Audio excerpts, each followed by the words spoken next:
Recording is on. Ok, salut à tous, c'est Pang de la chaîne, bienvenue sur cette vidéo qui aujourd'hui va être un podcast sur l'étude de la méthode Silva avec Lee Pasco que je vais vous présenter, et surtout tout le podcast va tourner autour d'elle pour savoir qui elle est, comment elle est allée vers la méthode Silva, comment elle a développé la méthode Silva en France. C'est elle qui s'en occupe depuis un paquet d'années, 88 je crois. En tout cas, elle va nous parler de tout ça.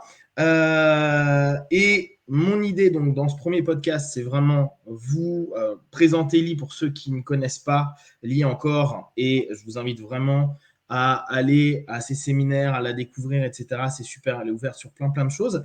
Et d'un autre côté, ça nous mettra un premier pied dans le monde de José Silva, dans la méthode Silva.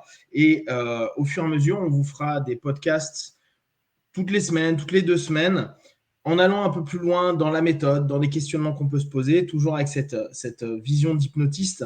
Et on progressera comme ça au fur et à mesure. Donc, n'hésitez pas, entre les podcasts, à m'envoyer des questions. Comme ça, j'en papote avec Lee en live. Comme ça se fait spontanément. On n'a rien écrit, on ne prévoit rien, on aime bien l'impro. Et comme ça, on laisse vivre ce qui vient. Et n'hésitez pas à faire vos retours pour que nous, on puisse avoir de quoi vous répondre pour donner un maximum d'infos. Et comme je vous l'ai dit, là, on le fait en français. Et mon idée, une fois qu'on aura fait tout en français, on va refaire tout ça, mais en anglais avec des intervenants américains pour qu'on puisse avoir aussi un feedback avec les anglo-saxons, parce que c'est dommage que on oublie un peu les anciens, que comme on disait avec Lee, ils partent tous les uns après les autres. Moi, ce que je veux, c'est garder de l'info, que ce soit pour les francophones comme pour les anglophones. Donc, salut Lee, est-ce que tu peux te présenter en quelques mots? Après, on va commencer à papoter de tout ça. Ok, donc je m'appelle Lee Pasco, je suis australienne d'origine. Donc, on me dit que j'ai toujours un accent, mais j'entends jamais rien. Et effectivement, je connais Punk depuis... Oh, je l'appelle Punk. je connais Punk depuis 10 ans déjà, n'est-ce pas? Ouais. Et je suis ravie de pouvoir justement parler de quelque chose que je tiens vraiment à cœur, c'est-à-dire la méthode Silva. Et aider un peu à contribuer à un tout petit peu une historique et comment tout ça a commencé. Et d'abord, apparemment, comment moi j'ai commencé avec la méthode Silva, c'est ça? Exactement. Ouais, Donc, exactement. Donc, toi, comment tu es allé dessus? Alors, il y a un truc que moi je ferai pendant tous les podcasts et vous verrez régulièrement, je le mettrai dans des annotations. Tout ce travail-là, c'est aussi en mémoire de José Silva, bien sûr, et de Michael Dodson. On en papotera, vous verrez. Lee, Michael, c'est une très longue histoire. Et c'est en mémoire de Michael aussi, qui a beaucoup donné. Et on en papotera parce que je pense que c'est important pour nous, les francophones, qui en plus avons connu Lee, de souvent faire référence à Michael, au fait qu'à un moment, il était instructeur Silva, etc., etc. Et justement, dans l'histoire de Lee, ça va être important. Donc, tout ce qu'on va faire autour de la méthode Silva, en tout cas moi de mon côté, il y a toujours en mémoire à Michael. Et pour ceux qui connaissent Michael, pensez-y régulièrement, ça fait toujours plaisir. Yes, alors dis-moi tout. Comment tu es arrivé à ce système de développement personnel qui est la méthode Silva? mais justement, ça commence avec Michael. Ah oui, le patron. En fait, moi, j'étais en 1984, je faisais une année sabbatique en France. En fait, j'étais dans un lycée en Australie à l'époque et justement, j'avais du temps à étudier le mime à l'école Jacques Lecoq et d'enseigner dans un lycée comme assistante de langue. Et puisque j'étais tout à côté d'Angleterre, je suis allée dans les vacances visiter une ancienne amie qui était avant en Australie. Et pendant que j'étais là avec elle, je suis allée visiter ce qu'on appelle Theatre in the Underground, donc c'est-à-dire le théâtre dans le métro. Et là, j'ai rencontré un jeune homme, justement, très attirant, très séductif, très charmant. Et effectivement, c'était Michael. Et justement, on a commencé à développer une relation presque tout de suite. Et même quand je rentrais en France, on faisait des allers-retours régulièrement pendant presque un an pour se visiter. Et c'était pendant ces allers-retours que comment dire ceci? J'étais très intriguée par sa façon de penser. Il pensait comme personne d'autre que je connaissais. Et je ne savais pas comment ça fonctionnait. Et surtout, son intuition. Il disait plusieurs fois par jour, pour une chose ou une autre, voyons, on va faire ceci, ou non, il faut qu'on fasse ça. Et il n'y avait aucune raison logique. Et c'était presque 100% du temps correct. Et je dis, mais Michael, comment tu fais ça? Et il hausse les épaules et dit tout simplement, mais I have a hunch, qui est justement le titre de l'autobiographie de José Silva. Tada! Ouais. Alors, justement, Lee m'a envoyé les 2 volumes de l'autobiographie. Je vous donnerai les références. On avait regardé avec Lee parce que moi, je voulais les commander initialement. Ils sont aujourd'hui vendus à un prix exorbitant, mais effectivement, ils sont super sympas. Je vous ferai le débrief aussi de tout cet ouvrage. Dans un premier temps, pour les personnes qui n'ont jamais connu Michael, c'est quelqu'un, on a toujours eu l'impression qu'il était dans un autre monde. T'arrivais, tu lui disais bonjour, hyper poli, courtois, à la britannique, toujours bien, ok. Mais il y a des moments, il sortait des trucs, tu ne comprenais pas pourquoi, ou il entendait des trucs, il faisait des coqs à l'âne, il sautait d'une idée à une autre, tu ne savais pas pourquoi. Une fois que tu as compris qu'il était comme ça, tu te marrais à longueur de temps et tu avais l'impression d'un enfant, mais vraiment d'un enfant hyper éveillé dans un corps d'adulte. Et tu avais toujours l'impression qu'il jouait avec ses feelings, ses intuitions, ses émotions, et qu'il les laissait partir, mais de façon complètement naturelle, sans jamais avoir de facteur critique. Si on reprend la notion hypnotique, critical factor, on a l'impression qu'il était constamment dans une forme de spontanéité hyper liée justement à cette facette un peu subconsciente, donc intuitive qu'il avait à l'intérieur de lui. Et c'était vraiment un phénomène à ce niveau-là. Donc, tu l'as rencontré, il commence à te parler de cette intuition au travers de José Silva, ou comment ça s'est développé après ce… Bon, alors, ça arrivait à plusieurs trucs, mais je dis, mais comment tu fais ça? Tu quoi? Pense, qu'est-ce qui se passe dans la tête? Et tu sais, n'a jamais pu expliquer comment il fait les choses. Oui. Il les fait tout naturellement. Oui. Et après un certain moment, parce que je continuais à le harceler carrément, il dit, écoute, Lee, va faire la méthode Silva et tu vas comprendre un peu comment ça fonctionne. Et ça ne me disait pas grand-chose, j'avais vaguement entendu parler. Et en fait, il a insisté. Il a même, en fait, c'était une histoire un peu compliquée, mais finalement, il m'a acheté ma place pour faire le premier cours parce qu'il voulait absolument que je comprenne comment il fonctionne. C'était assez radical pour moi. Et moi, j'ai eu des amis voyants, clairvoyants, etc. en Australie. Mais là, c'était plutôt leur job et on se mettait en transe, etc. Mais pour Michael, il pensait comme ça toute la journée. C'était quelque chose de naturel. Je me rappelle, une fois, j'étais à Paris et quelque chose s'est passé et je me suis dit, il faut absolument que je dise ça à Michael, c'est très important. Et 5 minutes après, le téléphone a sonné et c'était Michael. Il dit, mais comment tu as su? Il fallait m'appeler. Il dit, bon.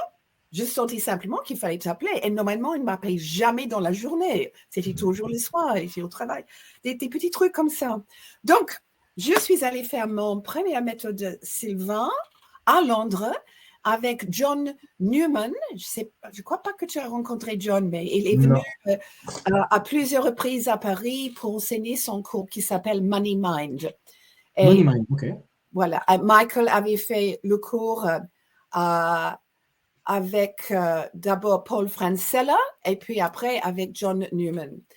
Et je dois être honnête, au départ, je n'étais pas très impressionnée, mais ça, c'était moi. Hein? J'étais un peu, j'ai déjà entendu tout ça, c'est intéressant, mais où sont les preuves?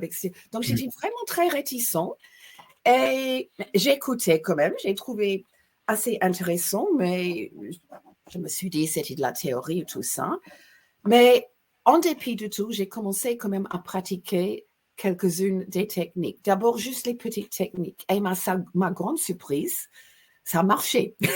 Et j'ai continué à pratiquer. Michael était très content maintenant que je pourrais commencer à comprendre comment il pensait. Et effectivement, parmi autres choses, ma propre intuition a commencé à me faire des petits signes qu'elle fonctionnait bien. Et jusqu'à ce moment-là, franchement, je croyais que j'avais aucune intuition. Je croyais que ça existait, que d'autres personnes avaient, mais pas moi. Et des petits trucs surprenants ont commencé aussi à se développer. À quel point que beaucoup plus tard dans la vie, j'avais le grand honneur que Michael m'a demandé à moi, Lee, quelle est ton intuition sur cela? Donc, qui montre justement que j'ai dû pouvoir le développer. Bon, donc j'ai fait le cours. Et puis, pas très longtemps après cela, alors rappelle-toi, Michael habite toujours à Londres et moi j'habite à Paris, d'accord? Oui. Michael me dit, Lee, j'ai un nouveau boulot pour toi. Je dis, mais quoi? Tu parles de quoi? Et il dit, écoute, moi je connais très bien la famille Sylvain et il vient de me contacter parce que l'ancien directeur de la méthode Sylvain en France, qui s'appelait Lorenzo Rappelli, venait de démissionner et il n'y avait plus personne pour organiser les cours en France. Donc, il dit, Michael, est-ce que tu connais quelqu'un qui habite en France, qui parle français, qui a du temps libre, qui a un ordinateur, qui a fait la méthode Sylvain et qui sera prêt à organiser des cours en français à Paris? Et Michael a dit, oui, ma nouvelle copine. et voilà, et on a commencé comme ça. Et en 86, déjà, 86. J'ai commencé à envoyer des mailings, organiser des trucs. On a eu c'était surprenant le nombre de personnes qui pourraient même parler français. J'ai demandé à Edouard Philippe, lui, il est venu au moins une fois à Paris. Il y avait une femme irlandaise vraiment extraordinaire. Son nom, ça va me revenir. Elle était directrice d'Irlande, mais elle parlait bien français. Donc, elle est venue Gordana Leonard. Et il y avait aussi une jeune femme d'origine mexicaine qui habitait à Londres, que Michael connaissait très bien. Et elle est venue plusieurs fois présenter le cours de base, plus le stage pour les enfants. Et effectivement, moi, j'ai appris comment faire pour les enfants à travers cette femme. Donc, pendant presque 2 ans, on continuait à organiser comme ça. Et puis, on s'est dit, mais c'est idiote, on passe tellement de temps à organiser tout ça.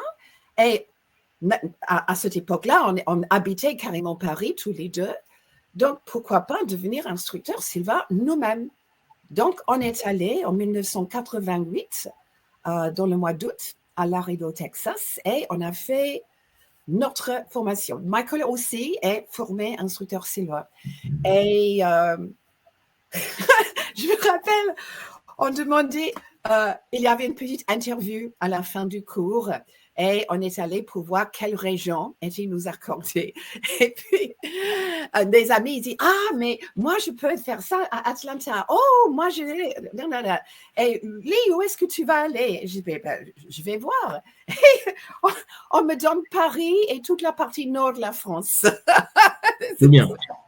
Tout de suite. Et Edouard Philippe, à l'époque, était toujours directeur du Sud de la France, parce que lui, il était déjà, comment dire, il avait déjà été dans le Sud depuis plusieurs années en tant qu'instructeur avec Lorenzo Rappelli. Donc, en 1988, c'était mon premier cours Sylvain à Paris. Et les cours jusqu'à là avaient été une vingtaine de personnes. Et là, je ne sais pas ce qui s'est passé parce que je n'ai pas payé plus, mais on avait 40 personnes, nouvelles étudiants pour notre premier cours. Et depuis là, ça partit vraiment en flèche. Et donc, Michael et moi étions tous les deux directeurs du nord de la France. Voilà.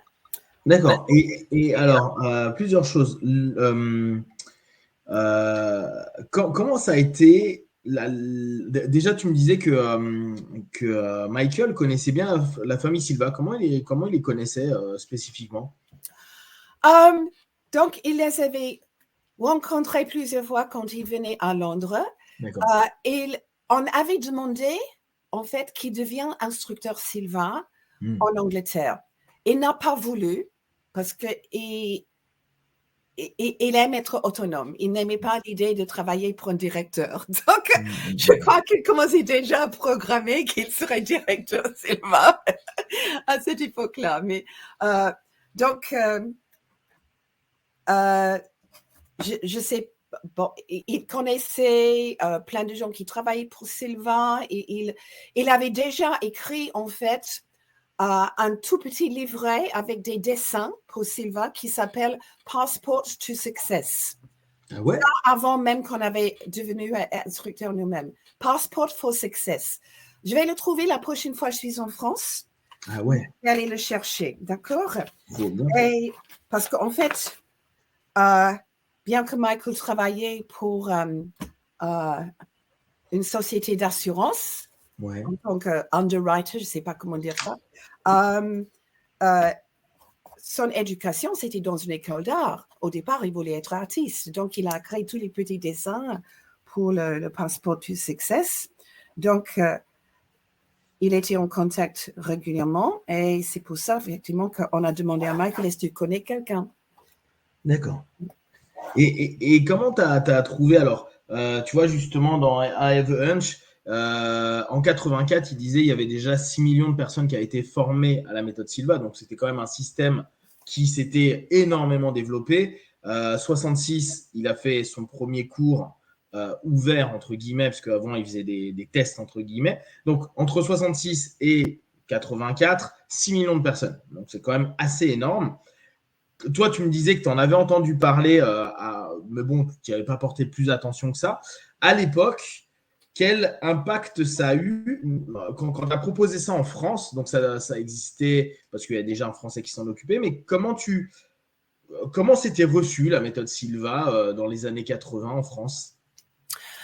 En fait, c'était hyper bien reçu. Alors, déjà, quand même, Rappelé avait développé, tout un fichier de participants. Et même avant Rappelé, et il y avait des gens qui venaient de temps en temps enseigner la méthode Silva en anglais. Donc, mais c'était Rappelé, en fait, qui était vraiment le premier à organiser des cours réguliers, quoi. Et donc, oui, il m'a donné carrément son fichier et moi, j'ai continué à développer. Mais vraiment, à l'époque, bon,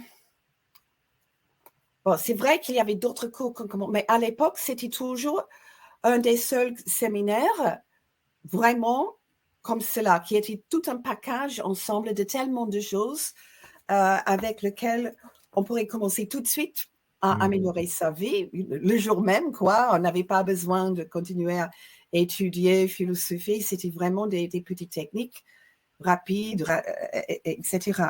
Donc, en fait, les cours, d'un cours à l'autre, quelquefois, ça doublait les participants. Oui, c'était extraordinaire. Ça allait en fait, on commençait en 1995, on était en train de dire il faut qu'on change d'hôtel parce qu'on avait 130 personnes, pas tous les nouveaux, mais la moitié anciens, dans une pièce. Il n'y avait pas de place et on était sur le point de demander un nouvel hôtel quand la fameuse liste de sectes était publiée. Ah oui, intéressant. Voilà, parce qu'avant ça, tu avais 50, 60, 70 personnes nouveaux dans chaque cours. Ça montait comme une flèche. C'était incroyable. Et presque d'un séminaire à l'autre, la moitié. Et puis encore diminué parce que les Français avaient très peur des sectes. Bien sûr. C'est ça. Surtout, je crois qu'à cette période-là, il devait y avoir Ordre Solaire ou un truc comme ça qui s'était passé. C'était exactement ça. Ouais, c'est ça. On a mis, je ne sais pas comment ils ont mis la liste, parce qu'ils ont dû être demandés rapide, vite, il faut protéger le public, temple solaire est dangereux. Mais franchement, la méthode Silva, c'était la méthode Silva avec Y. Ils ont fait tellement de recherches, ils n'ont pas même su comment l'écrire. C'était supposé être une association, et ce n'était pas une association, c'était une société bien enregistrée. Et il avait été supposé être 50 membres. Alors, il y avait plus que 50 personnes qui venaient à chaque cours. Donc, les seules infos qu'on avait publiées sur la liste étaient totalement fausses. Mais justement. Ça, c'est le. Ouais, Oui. On en parlera, je pense, dans les. Quand Oui. on discutera de métaphysique, de la méthode Silva, etc. Je pense que c'est un point qui va être important à débriefer, à expliquer, à partager, à donner des points de vue. Là, je trouve que c'est intéressant dans l'autobiographie de voir aussi comment José était très chrétien, catholique. Mais comment il avait une vision de la spiritualité, il a failli se faire excommunier quand même, donc il faut quand même voir le gars. Un Mexicain qui se fait, un Américano-Mexicain qui se fait excommunier, j'ai envie de vous dire, dans les années 60, il ne devait pas y en avoir des masses. Il a une vision de la spiritualité qui est très intéressante, une très grosse ouverture, donc c'est pour ça que c'est toujours intéressant d'entendre des personnes qui disent qu'il y a un système sectaire, mais on reviendra dessus vraiment, je pense qu'on prendra carrément même un podcast à se poser dessus, à voir toutes les questions, toutes les critiques qui peuvent être posées, l'assimilation qui peut être faite. On reprendra la définition de la Mivilude, de ce qu'est une secte et tout, sans aucun problème. C'est quelque chose qui n'est pas du tout tabou dans la méthode Silva. Et vu que c'est vrai que ça a été mis en place, il faut en papoter pour comprendre les tenants et les aboutissants. Maintenant, oui, dans ce cheminement-là, ce qui m'intéresse, c'est donc, il y a eu cette grosse expansion pendant presque 10 ans qui a vraiment fait grossir. Ah oui, un point que je voulais éclaircir, parce que c'est peut-être pas clair pour les personnes qui vraiment ne connaissent pas la méthode Silva. Il y a un truc génial, et on reviendra dessus parce que je trouve que on en a parlé la dernière fois avec Lee, mais j'ai trouvé que José a eu une super idée là-dessus. Il a dit, en gros, vous pouvez toujours revenir faire le cours. Il y aura toujours une place pour les anciens. Après, à des coûts très réduits, la formation, elle a, je ne sais plus, 600 € ou 500 €, je ne sais plus. Elle est à combien la formation? 600 €? Actuellement, c'est 500 € en présentiel et 450 en ligne. D'accord. Donc, 500 €, il y a 4 jours. L'idée que je trouve intéressante, c'est qu'on peut revenir constamment. Avant, à l'époque, c'était gratuit. Maintenant, c'est 10 € ou 15 € la journée. Donc, ça revient à rien du tout. On peut refaire, en gros, le séminaire pour 60 €. On peut refaire complètement le séminaire autant de fois qu'on veut quand on est ancien. Et ça, c'est plutôt super sympa comme concept. Donc, quand Lee, elle dit il pouvait y avoir 130 personnes et la moitié étaient des nouveaux, c'est parce que beaucoup d'anciens, parfois qui ont été formés il y a 20 ans, 30 ans, 40 ans, reviennent et se disent tiens, j'ai du temps à nouveau, je vais me replonger dedans. Elles reviennent et puis ça pose aucun problème. C'est vraiment un système qui était ouvert là-dessus. Moi, j'avais trouvé et j'avais dit à Alix, c'était assez génial de la part de Silva de partir du postulat que potentiellement il y ait des gars qui apprennent des choses, qui l'appliquent ou pas, et qui peut-être à un moment se disent il me manque quelque chose, ou j'ai envie de continuer, ou j'ai envie d'approfondir, ou j'ai suivi ça, mais ça, je ne l'ai pas suivi. Ça, je ne le sentais pas parce que je ne me sentais pas. Comme lui au départ, j'aimais pas ça. Donc, j'ai commencé sur certains trucs, j'ai eu des feedbacks, et puis peut-être 2-3 ans plus tard, se dire j'y retourne, ou peut-être 10 ans plus tard, et se dire je suis un ancien Silva. Je suis quand même il y a un mot qu'on utilise beaucoup qui est diplômé Silva, qui peut revenir et on est considéré comme un ancien du système et on est accueilli comme tel. Ça, c'est assez génial. Il n'y a pas beaucoup de systèmes qui sont proposés comme ça. Maintenant, un petit peu dans certaines écoles, mais ça reste très, très rare. Et ça, c'était vraiment, je trouve, une finesse de pensée de José à l'époque. Je suis totalement d'accord parce que c'est comptable quoi, il était absolument fou d'inviter des gens totalement gratuitement et ne pas mettre de limites pour le reste de leur vie. Et il a dit non, parce que si les anciens sont contents, les nouveaux vont continuer à venir. Et c'est exactement ça. Et tu as assisté dans les cours et il y a toujours des nouveaux qui demandent aux anciens, mais est-ce que toi tu pratiques? Comment ça va? Et ils contribuent énormément. La valeur de leur contribution, c'est hors du prix. Donc, même aujourd'hui, ils paient quand même, c'est 40 € pour répéter le cours complet. Mais pour moi, en fait, je suis contente de le donner gratuitement parce qu'il contribue énormément. Voilà. Et à savoir, ça c'est pas anodin parce que j'y pense maintenant, on peut le faire partout dans le monde. C'est-à-dire que je me trouve au Mexique, j'ai mon numéro Silva. J'arrive, je dis, je suis un ancien, je veux refaire le truc, je parle espagnol, no problème. Les gars, ils t'acceptent, il n'y a pas de problème. À moins qu'ils aient une limite de place vraiment, mais sinon, il n'y a pas de souci. Je me souviens, un copain Pierrot s'était renseigné pour aller refaire éventuellement, voir comment c'était en espagnol, etc. etc. Ça fonctionne d'un point de vue worldwide, c'est mondial, n'importe où il y a une méthode Silva, où il y a un instructeur, où il va y avoir un cours.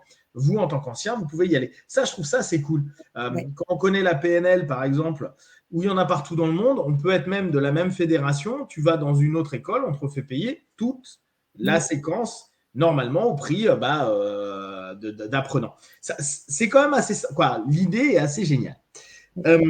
Yes. Donc, toi, alors, qu'est-ce qui t'a, dans un premier temps, séduite dans la méthode Silva? Est-ce que tu avais déjà, tu me disais que tu avais un petit peu de passé où tu avais des copines voyantes ou des personnes que tu connais, médium, etc. Mais toi, tu n'étais pas du tout dedans en tant que tel. Ce n'était pas quelque chose qui t'intéressait particulièrement, le développement personnel, le travail sur toi. Tu étais dans l'art, le spectacle, le mime.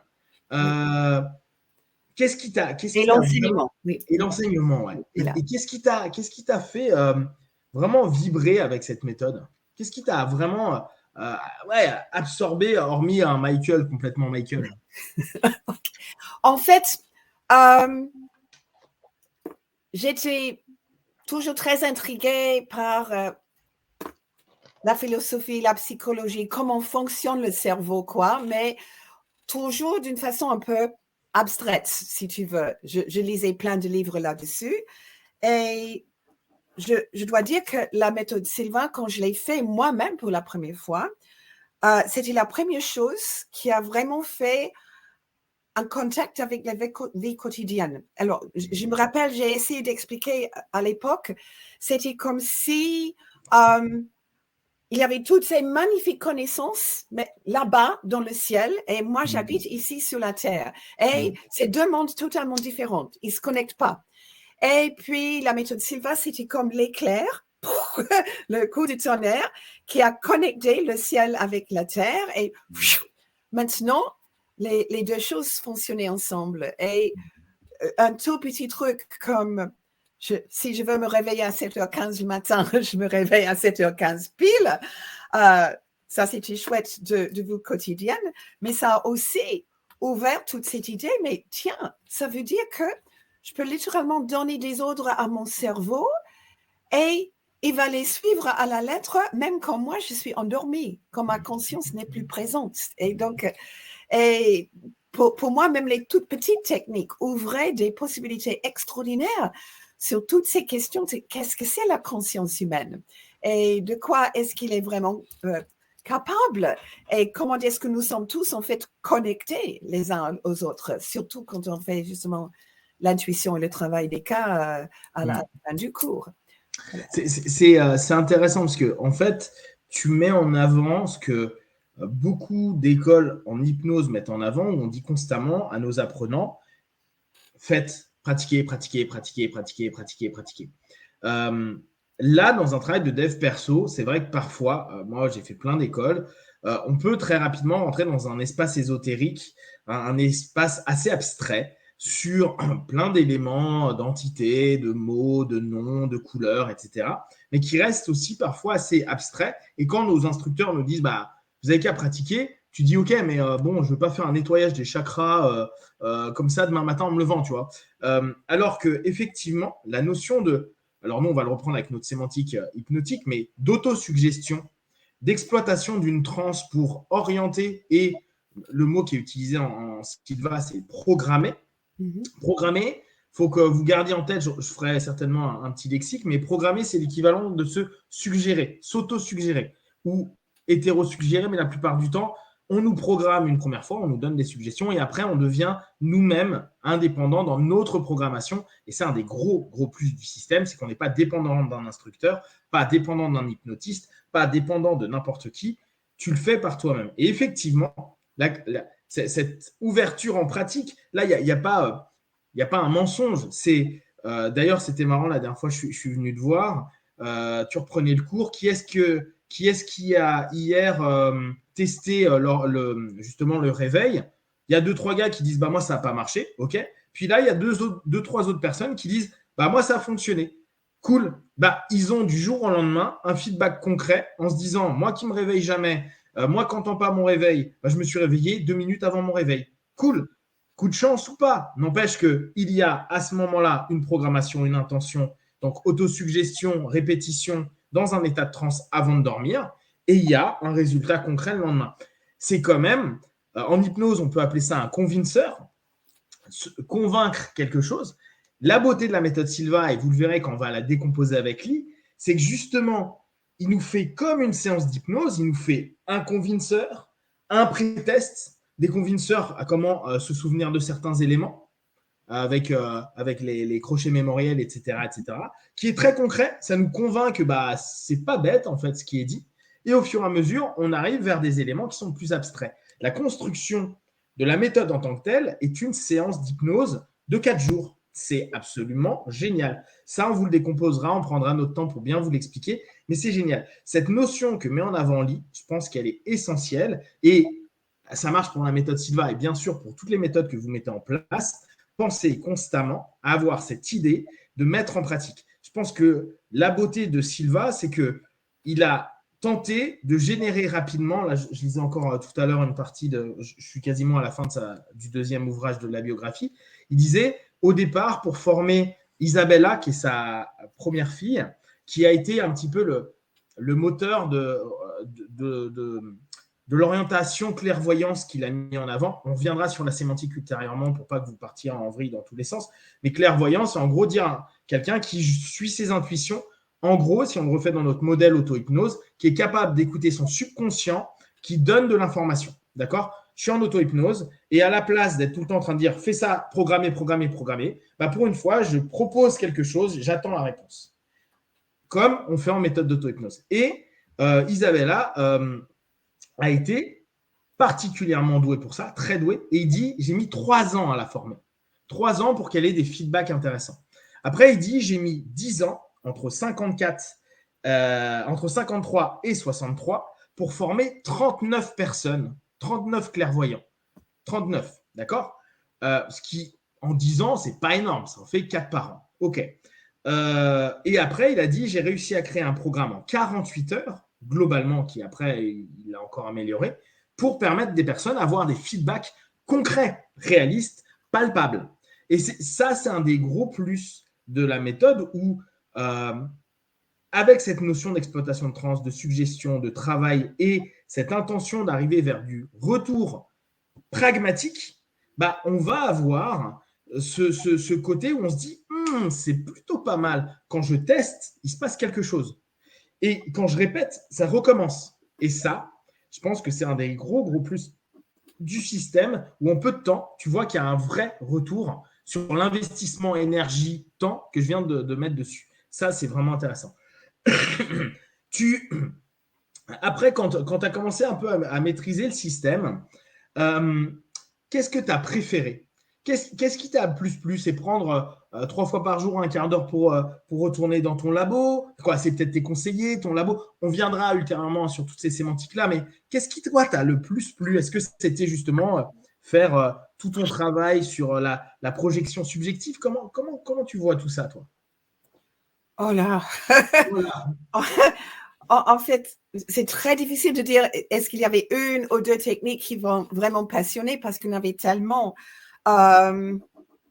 Juste pour prendre une comme ça, ce qui pour moi était une révélation, c'était la technique du verre d'eau. Alors, juste pour expliquer ça à ceux qui ne connaissent pas, c'est quand, juste avant de t'endormir, tu poses clairement une question, tu fais un petit rituel, tu bois un verre d'eau, mais ça, c'est juste un déclencheur, et tu poses la question avant que tu t'endormes pour que ton subconscient, justement, commence à travailler dessus.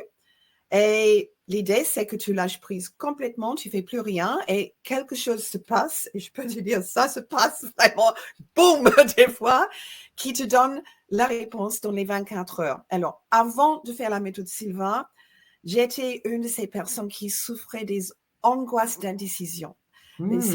Ah oui, oui, oui. Et au point où j'ai même demandé à un ami, mais comment toi, tu sais quand tu as fait une bonne décision? Et mon ami m'a dit, mais il y a une mesure interne où on sent. Et j'ai dit, mais non, mais je n'ai pas cette mesure interne, j'ai rien. Je reste totalement, justement, tirée dans les deux sens. Et là, effectivement, j'ai appris comment faire confiance totale dans mon subconscient, mon intuition, l'intérieur de moi. Et ça, j'ai trouvé ça extraordinaire. Et toujours un peu dans le même domaine, moi, j'ai toujours adoré utiliser le laboratoire et les conseillers. Alors, encore une fois, les conseillers, c'est un symbole qu'on utilise pour pouvoir communiquer avec soi-même, mais à son propre génie intérieur. Et là aussi, pour moi, ça va déclencher des choses mais vraiment extraordinaires. À part tous les petits trucs quotidiens, comme je peux me réveiller au bon moment, je peux trouver un objet perdu. Parce que pour moi, le côté pratique quotidien a toujours aussi resté hyper important. Hein, parce que qu'est-ce que ça facilite la vie? Où est-ce que j'ai mis mes clés? Et on fait les doigts. C'est ce qui est assez